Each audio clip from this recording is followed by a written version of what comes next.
পরম বিষ্ণুভক্ত থেকে চরম বিষ্ণুবিদ্বেষী রাবণ ও কুম্ভকর্ণের পূর্বজন্মের কাহিনী। পূর্বজন্মে পরম বিষ্ণুভক্ত হয়েও কেন পরজন্মে রাবণ ও কুম্ভকর্ণ রূপে জন্মাতে হলো? জানেন কি, রাবণ ও তার ভ্রাতা কুম্ভকর্ণ পূর্বজন্মে পরম বিষ্ণুভক্ত ছিলেন।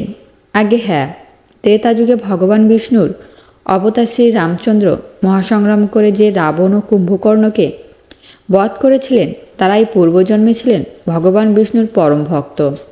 কিন্তু ভগবান বিষ্ণুর পরম ভক্ত হওয়া সত্ত্বেও কেন তারা মর্তধামে প্রবল বিষ্ণু বিদ্বেষী হয়ে উঠেছিলেন? আর কেন বা তাদেরকে বধ করতে স্বয়ং ভগবানকে অবতার ধারণ করতে হয়েছিল? ভগবত পুরাণে বর্ণিত অসাধারণ এই পৌরাণিক কাহিনীটি আপনাদের সম্মুখে উপস্থাপন করতেই আমাদের আজকের আয়োজন। আপনারা অনেকেই চতুষ্কুমার বা চার কুমারের নাম শুনে থাকবেন। সৃষ্টির প্রারম্ভে ব্রহ্মা যখন তার সৃষ্টিকার্য রচনা করার জন্য সংকল্প করেন, তখন তার মন থেকে 4 জন শিশুকুমার উৎপন্ন হয়। এই 4 জন শিশুকুমারকে ব্রহ্মা সৃষ্টি বৃদ্ধি করতে নির্দেশ দেন। অর্থাৎ ব্রহ্মা চেয়েছিলেন তাদের মাধ্যমেই মর্তলোকে মনুষ্যকুলের সূচনা হোক। কিন্তু এই 4 কুমার পিতার আদেশ অমান্য করে বিশ্বজুড়ে সত্যগুণের প্রকাশ করতে এবং সারা জীবন দেবার্চনা করে কৌমার্য বজায় রাখতে অধিক উদ্যোগী হন। অর্থাৎ তারা বিবাহ করার আপত্তি জানান এবং সারা জীবন কুমার হয়ে থেকে বিশ্বজুড়ে সত্যগুণের প্রকাশ করার জন্য পরিভ্রমণ করতে থাকেন। অন্য একটি মত অনুসারে ব্রহ্মার তপস্যায় সন্তুষ্ট হয়ে শ্রী নারায়ণ এই 4 কুমার রূপে জন্মগ্রহণ করেছিলেন। যাই হোক, এই 4 জন কুমার ছিলেন সনক, সনন্দন, সনাতন ও সনত কুমার। তো একদা এই 4 কুমার বৈকুণ্ঠ লোকে শ্রী বিষ্ণুর সাথে সাক্ষাৎ করার জন্য মনস্থির করলেন। সেদিন বৈকুণ্ঠে দেবী শ্রীলক্ষ্মীর সাথে বিশ্রাম করছিলেন শ্রী বিষ্ণু এবং তাদের কক্ষের দ্বারপাল বা দ্বাররক্ষী হিসেবে পাহারা দিচ্ছিলেন পরম বিষ্ণুভক্ত 2 প্রহরী। এদের নাম জয় এবং বিজয়। এরা ভগবান বিষ্ণুর এত বড় ভক্ত ছিলেন যে বিষ্ণুদেব ও লক্ষ্মী দেবীর আজ্ঞা ভিন্ন তারা কিছুই জানতেন না। এমনকি খুব বেশিক্ষণ ভগবান বিষ্ণুকে না দেখেও থাকতে পারতেন না তারা। তাদের সর্বান্তকরণে কেবল বিষ্ণু ছাড়া আর কিছুই ছিল না। তো ভগবান বিষ্ণু বিশ্রামে যাওয়ার আগে এই 2 প্রহরীকে নির্দেশ দিলেন, বিশ্রাম করার সময় কেউ যেন তাদেরকে বিরক্ত না করেন। ভগবানের আদেশ মাথায় নিয়ে জয় বিজয় সতর্ক প্রহরা দিতে শুরু করলেন।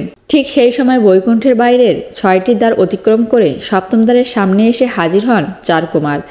আর এই 7ম দ্বারের প্রহর নিয়োজিত ছিলেন জয় এবং বিজয়। তো 4 কুমার জয় বিজয়কে 7ম দ্বার খুলে দিতে বললেন, যাতে তারা শ্রী বিষ্ণুর সাথে সাক্ষাৎ করার সুযোগ পান। কিন্তু দুর্ভাগ্যবশত জয় এবং বিজয় এই 4 জন কুমারকে চিনতে পারেননি, কারণ এই কুমারগণ দীর্ঘ আয়ুযুক্ত হলেও শারীরিকভাবে ছিলেন খর্বকায়। অর্থাৎ তারা বয়স্ক হলেও দেখতে ছিলেন শিশুদের মতো। এ কারণে জয় বিজয় তাদেরকে সাধারণ শিশু ভেবে বৈকুণ্ঠের 7ম দ্বার ভেদ করে বিষ্ণুর সাক্ষাতে যেতে বাধা দেন। তারা এই 4 কুমারকে বলেছিলেন, বিষ্ণুদেব এখন শয্যা গ্রহণ করছেন, ফলে তিনি এখন দর্শন দিতে অপারগ। ফলে জয় ও বিজয়ের ওপর তুমুল ক্রুদ্ধ হন চতুর্কুমার, কারণ তাদের এই বিষ্ণু ব্রহ্মাণ্ডের যে কোনো স্থানে নিঃশর্ত প্রবেশ অধিকার ছিল। তারা উত্তরে জয় বিজয়কে বলেন, বিষ্ণু তার দর্শন প্রার্থীদের ও ভক্তদের জন্য সর্বদাই উপলব্ধ থাকেন, সুতরাং আমাদেরকে শ্রী ভগবানের দর্শন পেতে বাধা দিও না। কিন্তু তা সত্ত্বেও জয় বিজয় চতুষ্কুমারকে বিষ্ণু দর্শনে যাওয়ার অনুমতি দিলেন না। ফলে যা হওয়ার তাই হলো। ক্রুদ্ধ কুমারগণ জয় বিজয়কে অভিশাপ দিলেন, হে পাষণ্ড দ্বারপালগণ, আমরা তোমাদেরকে অভিশাপ দিচ্ছি। আমাদেরকে ভগবান দর্শনে বাধা প্রদান করার জন্য তোমরা মর্তে মরণশীল রূপে জন্ম নেবে এবং সাধারণ মানুষের মতোই জন্ম মৃত্যুর মায়াচক্রে তোমাদেরকে জীবন অতিবাহিত করতে হবে। বৈকুণ্ঠের 7ম দ্বারের বাইরে জয় বিজয় ও 4 কুমারের উচ্চবাচ্য শুনে সেখানেই প্রকট হলেন ভগবান শ্রীবিষ্ণু। তিনি 4 কুমারকে চিনতে পারলেন এবং জয় বিজয়কে দেওয়া অভিশাপ সম্পর্কে অবগত হলেন।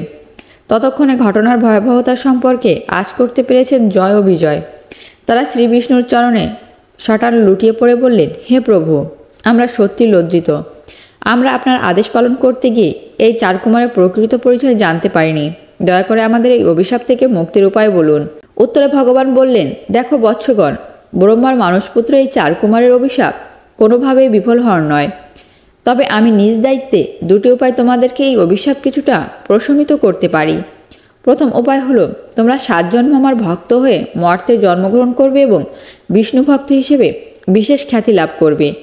অতঃপর দ্বিতীয় উপায় হচ্ছে তোমরা 3 জন্ম আমার শত্রু হয়ে মর্তে জন্মগ্রহণ করবে এবং প্রত্যেক জন্মেই আমি নিজে অবতার ধারণ করে তোমাদেরকে সংহার করব। এই দুটি শর্তের যে কোনো একটিকে তোমাদেরকে বেছে নিতে হবে এবং এই শর্ত পূর্ণ হওয়ার পরে কেবল তোমরা আবারও তোমাদের পূর্ব দায়িত্বে ফিরে যেতে পারবে। জয় বিজয়ের সামনে তখন কঠিন অগ্নি পরীক্ষা। যাদের সর্বান্তকরণ জুড়ে শুধুমাত্র ভগবান বিষ্ণুর বাস, তাদেরকে যেতে হবে নশ্বর মর্তধামে। যারা শ্রী বিষ্ণু ও দেবী শ্রীলক্ষ্মীকে না দেখে একটিক্ষণ অতিবাহিত করতে পারেন না, তাদেরকে জন্ম জন্মান্তরের জন্য যেতে হবে পৃথিবীতে। কিন্তু কি আর করা, যেহেতু 3 জন্ম ভগবানের শত্রুরূপে জন্মালে শীঘ্রই ভগবানের কাছে বৈকুণ্ঠলোকে ফিরে আসা যাবে, তাই তারা দ্বিতীয় উপায়টিকেই বেছে নিলেন। অর্থাৎ তারা 3 জন্মের ভগবানের শত্রুরূপে জন্মগ্রহণ করে ভগবান শ্রী বিষ্ণুর হাতেই বধিত হওয়ার পথটি বেছে নিলেন। আর তাই প্রথম জীবনে তথা সত্যযুগে তারা মহর্ষি কৌশ্যপ এবং প্রজাপতি দক্ষর কন্যা দিতির 2 পুত্র তথা হিরণ্যক ও হিরণ্যকশিপু নামে জন্মগ্রহণ করেন এবং এই যুগেই ভগবান বিষ্ণু বরাহ অবতার ধারণ করে হিরণ্যক্ষকে বধ করেন এবং নৃসিংহ অবতার ধারণ করে বধ করেন হিরণ্যকশিপুকে। দ্বিতীয় জীবনে তথা ত্রেতা যুগে তারা ঋষি বিশ্রবা ও রাক্ষসী নিকষার 2 পুত্র রাবণ ও কুম্ভকর্ণ নামে জন্মগ্রহণ করেন এবং শ্রীবিষ্ণু রামাবতার ধারণ করে রাবণ ও কুম্ভকর্ণ উভয়কেই বধ করেন। একইভাবে তৃতীয় জীবনে তথা দাপর যুগে তারা শিশুপাল ও দন্তবক্র রূপে মর্তে জন্মলাভ করেন এবং ভগবান বিষ্ণুর পূর্ণ অবতার শ্রীকৃষ্ণের হাতে তারা উভয় বধিত হন। ভিডিওটি কেমন লেগেছে অবশ্যই কমেন্ট করে জানাবেন আর নতুন নতুন ভিডিও পেতে আমাদের সাথেই থাকুন।